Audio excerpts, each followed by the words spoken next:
You start creating some openings for yourself.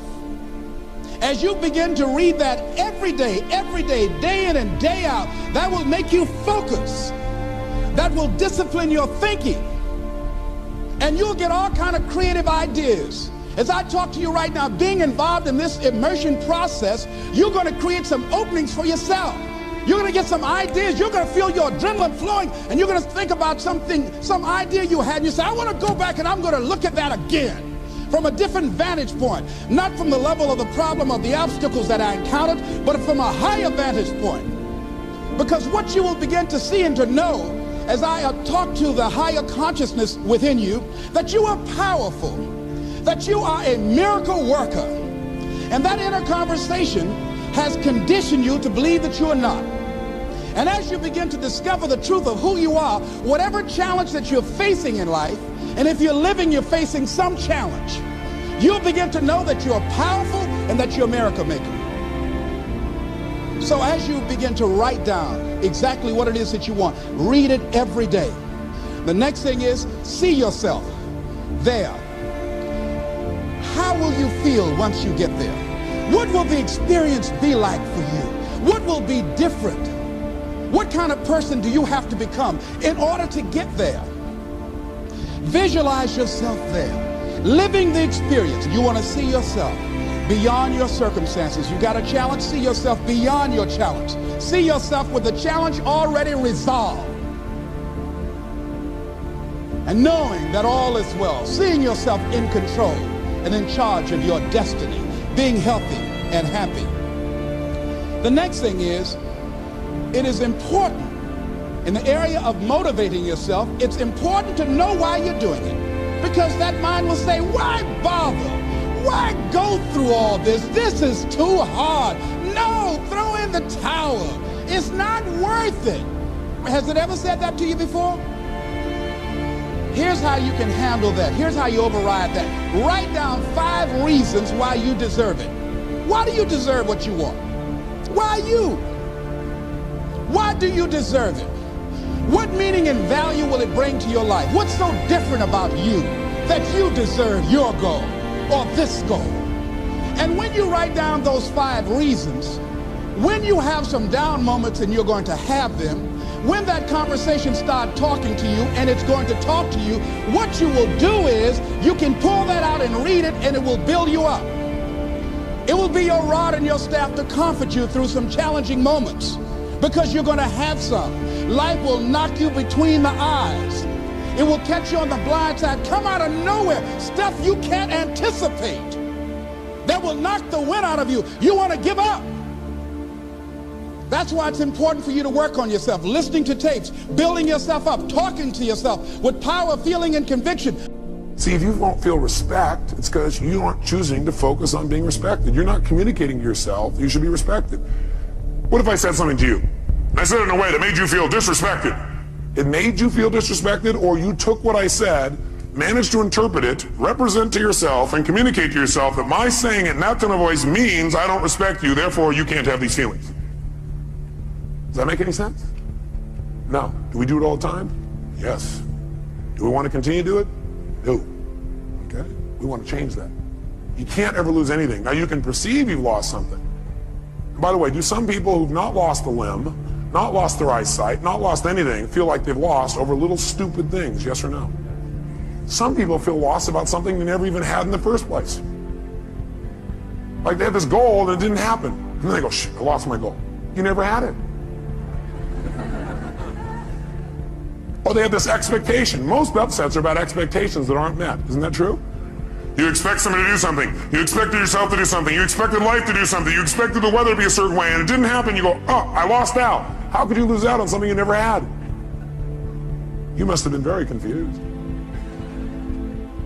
So you can't lose. But if you want to feel bad, what you have to do is have the illusion of loss. Create the illusion of loss. That's all you have to do to feel bad.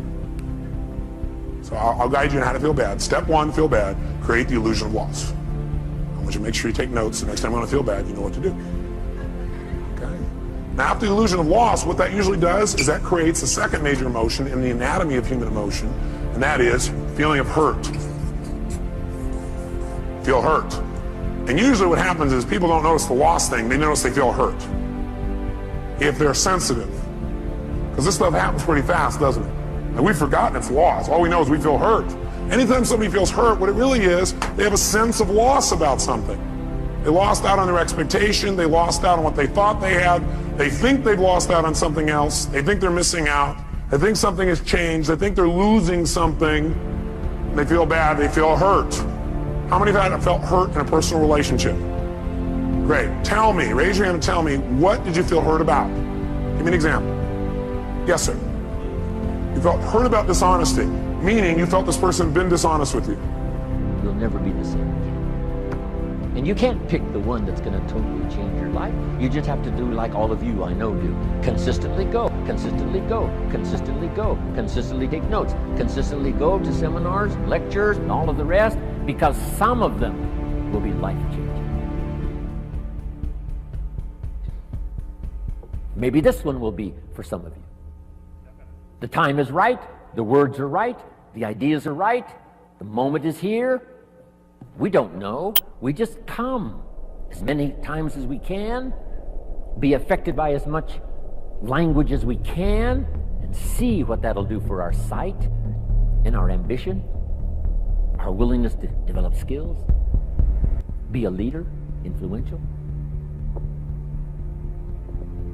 Here's the next one. Be a selective listener. Don't just load up on stuff that isn't going to count. We all need a little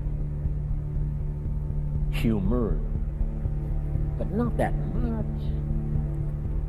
Life is a pretty sober place.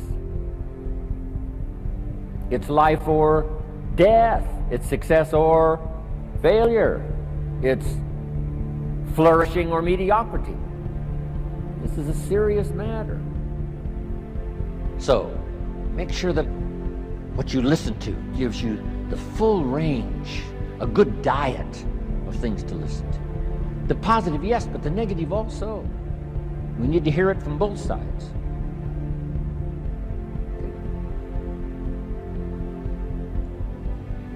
Years ago, I saw an advertisement once on Roseanne. Tune into Roseanne, white chicks talking trash. I thought, oh, America needs more of that. Now, you don't need much of that. White chicks talking trash.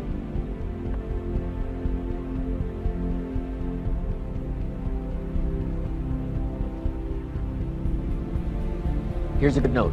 This is a good one. My teacher taught me when I was 25, stand guard at the door of your mind. Stand guard at the door of your mind. And you decide what to listen to, what not to listen to. How much time to give to what.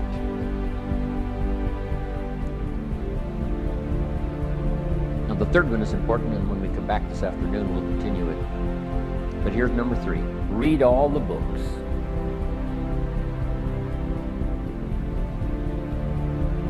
Now there's millions of books, so you can't read all the books.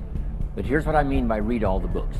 Read all the books you need to read to make your fortune, become powerful, influential, healthy, prosperous, aware, bright, helpful, partnership,